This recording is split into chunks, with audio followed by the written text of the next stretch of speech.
Hello everyone, day 3. This might be just a video we put out on a Wednesday because why not?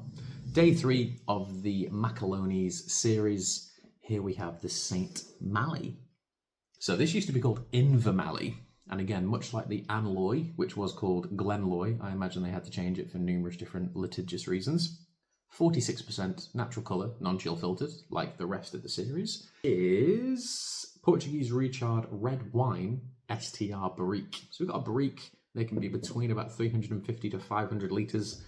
And we've got a little bit more specific information here. Just that the barrel, I believe, is European oak. I've just spotted that somewhere in my notes.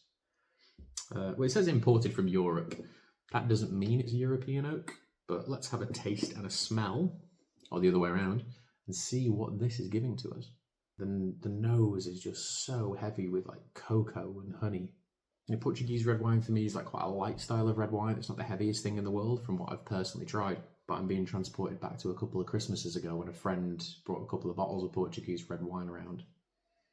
And those notes of chocolate and honey and raspberry. Stunning. You'd mistake this for sherry. You honestly would just mistake this for an Oloroso sherry cask.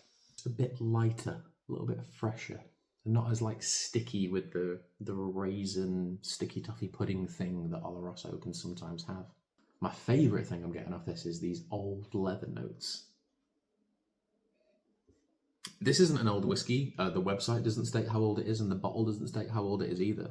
But there is some dark, aged leather quality to this. You could really smell that for quite a long time. The nose honestly reminds me of a lot of sherry cask Klein Leash that I've tried.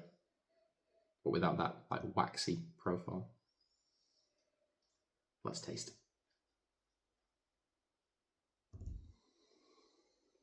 That's really nice. Oh, that's really tasty.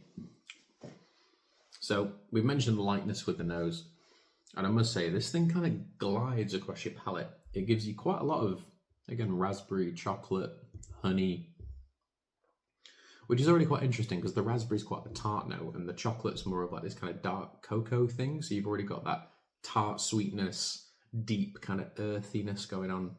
The honey glides through the middle, almost coming across a little bit agave-like, which is odd given that they're all bottled at 46%, but this tastes, the finish tastes so much longer and so much more intense.